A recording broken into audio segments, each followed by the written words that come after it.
Hi friends, welcome to my venue. അപ്പോൾ ഇന്ന് നല്ല അടിപൊളിയായിട്ട് ഞാൻ ടോപ്പും ദുപ്പട്ടയും കൂടിയും സെറ്റ് ചെയ്തിട്ടുണ്ട് കേട്ടോ. എല്ലാവർക്കും ഇപ്പോൾ ദുപ്പട്ട സെറ്റ് ചെയ്യും, ഇങ്ങനത്തെ ഡ്രസ്സ് ഇടുമ്പോൾ എപ്പോഴും ദുപ്പട്ട സെറ്റ് ചെയ്യാൻ പറയുമ്പോൾ അന്ന് ഞാൻ തന്നെ സെറ്റ് ചെയ്ത് കാണിച്ചു തരാം. അപ്പോൾ പിന്നെ അല്ലെങ്കിൽ ബുദ്ധിമുട്ടുണ്ടാവില്ലല്ലോ. ഇത് നല്ലൊരു ഓറഞ്ച് കളറാണ്. ഓറഞ്ച് എന്ന് പറഞ്ഞാൽ നമ്മൾ ഈ ടാങ്കിന്റെ ഒക്കെ ആ ഒരു ഡാർക്ക് കളറില്ലേ, ആ ടാങ്ക് അതിന്റെ ഇതല്ലേ, നല്ലൊരു ഡാർക്ക് ഓറഞ്ച് കളറാണ്. ഇതിന് യോക്കിൽ വെച്ചേക്കുന്ന നമ്മളൊരു സിൽക്കി ഫാബ്രിക് ആണ് കേട്ടോ. ഒരു സിൽക്കിൽ വന്നേക്കുന്ന വർക്ക്, ഫുൾ വർക്ക് വരുന്ന ഒരു ടിഷ്യൂ സിൽക്കിൽ വന്നേക്കുന്ന വർക്കുള്ള ഫാബ്രിക് ആണ്. ഞാൻ ക്ലോസ് ആയിട്ട് കാണിച്ചു തരാം. അത് നമ്മൾ ഇതേപോലെ ഒരു ഷേപ്പിൽ നല്ല വൈഡ് ആയിട്ടുള്ള യോക്ക്, എല്ലാവർക്കും എപ്പോഴും യോക്ക് കവർ ചെയ്യണം എന്ന് പറയുമ്പോൾ നമ്മളിപ്പോൾ ഞാൻ അടക്കുവാണെങ്കിലും നമ്മൾ യോക്ക് ചെയ്യുമ്പോൾ നമുക്ക് എപ്പോഴും യോക്ക് പ്ലെയിൻ ആവാതെ ഒന്ന് യോക്ക് കവർ ചെയ്യണം എന്ന് എല്ലാവരുടെ ഒരു ഇതാണ്. അപ്പൊ അതുകൊണ്ട് തന്നെ നല്ല വൈഡ് ആയിട്ട് യോക്കിൽ നമ്മൾ കവർ ചെയ്തിട്ടുണ്ട്. അതുപോലെ ഇതിനേക്കും ആ ഒരു ഷേപ്പിലോട്ടാണ് നമ്മൾ കൊടുത്തേക്കുന്നത്. ഒരു യു തന്നെ ഒരു കേർവ് ആയിട്ടുള്ള ആ ഒരു ഷേപ്പിലേക്ക് കൊടുത്തേക്കുന്നത്. എന്നിട്ട് അതിന്റെ നടുക്ക് നമ്മൾ ഈ ഒരു ഓറഞ്ച് കളർ തന്നെ സോഫ്റ്റ് ബോൾസും കൊടുത്തിട്ടുണ്ട്. എന്നിട്ട് ഇത് പ്യുവർ ആയിട്ടുള്ള ഫാബ്രിക് ആണ്. ഫസ്റ്റ് തന്നെ പറയണം, നമ്മൾ ഡ്രൈ വാഷ് ചെയ്യണം കേട്ടോ. ഈ ഫാബ്രിക് പ്യുവർ ആണ്. അതുകൊണ്ട് തന്നെ നമ്മൾ സ്വെറ്റ് ആവുമ്പോഴും ഒക്കെ നമ്മൾ കുറച്ചൊന്ന് കെയർ കൊടുക്കണം. പ്യുവർ ഫാബ്രിക്സ് എപ്പോഴും ഡൈ ചെയ്ത് വരുന്നതല്ലേ, അപ്പോൾ അതുകൊണ്ട് നമ്മളൊന്ന് കെയർ കൊടുക്കണം. ഒന്ന് വാഷ് ചെയ്യുമ്പോഴൊക്കെ ഒരു ഡ്രൈ വാഷ് കൊടുക്കണം.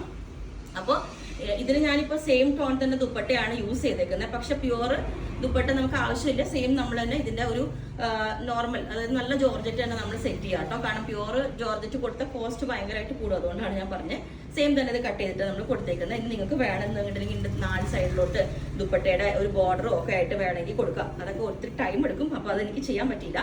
ഇതിപ്പം ഇതിന് ഞാൻ റണ്ണിങ് മെറ്റീരിയൽ തന്നെ കട്ട് ചെയ്തെടുത്തേക്കുന്നതാണ്. അപ്പം അതിന്റെ താഴെ നമ്മൾ ഇതേപോലെ ഒരു ഫോൾഡ് ചെയ്തിട്ടുള്ള പാറ്റേൺ ചെയ്തേക്കുന്നത്, ലോക്ക് ചെയ്യാതെ. അപ്പൊ അത് കുറച്ചും കൂടെ ഒരു നീറ്റ് ലുക്ക് കൊടുക്കുന്നുണ്ട് കണ്ടോ താഴെ ഇതേപോലെ. അപ്പം നിങ്ങൾക്ക് ഇനി ബോട്ടം വേണമെന്നുള്ളവർക്കും അതും സെറ്റ് ചെയ്യാം. ക്രേപ്പ് കൊണ്ട് തന്നെ ചെയ്യാം. കാരണം അല്ലെങ്കിൽ പിന്നെ നമുക്ക് ബോട്ടം താഴോട്ട് കാണാത്തതായിരിക്കും അതിന്റെ ഭംഗി. ഈ യോക്കിന്റെ ക്ലോസർ വ്യൂ ഒന്നും കൂടെ കാണിച്ചു തരാം. ഇതുപോലെയാണ് യോക്ക് വരുന്നത്. ഇതിന്റെ വർക്ക് കണ്ടോ, ഫുള്ളി ഒരു സെറി, ഗോൾഡൻ സെറി കൊണ്ട് ഇതിന്റെ ഫുൾ ആ ഫ്ലവേഴ്സ് ഹൈലൈറ്റ് ചെയ്തിട്ടുണ്ട്. എന്നിട്ട് സോഫ്റ്റ് ബോൾസ് വെച്ചു. നെക്കിന്റെ ഷേപ്പ് കണ്ടോ, യു അല്ല, കുറച്ചൊരു ക്ലോസ് ആയിട്ടുള്ള കേർവ് ആയിട്ടുള്ള ഒരു യു ആ കൊടുത്തേക്കുന്നത്. പിന്നെ നമ്മൾ ഇതിന്റെ ഒരു സ്പെഷ്യൽ ആയിട്ട് ഇതിന്റെ ബാക്കിലോട്ട്, ഇനിയിപ്പോ എല്ലാം കുർത്തിയുടെ ബാക്കും ഫ്രണ്ട് പോലെ തന്നെ ഭംഗിയാക്കണം എന്നുള്ളത് കൊണ്ട് നമ്മൾ ഇതാ ബാക്ക് സൈഡ് ഇതേപോലെ ഈ ഒരു വലിയൊരു കീ ഹോളും ഒരു ലൂപ്പും കൊടുത്തിട്ടുണ്ട്. വർക്കിന്റെ ലുക്ക് വരുമ്പോൾ നല്ലൊരു രസമായിരിക്കും. അങ്ങനെ ചെയ്തിട്ടുണ്ട്. അപ്പൊ ലെങ്ത് 48-49 കൊടുത്തിട്ടുണ്ട്.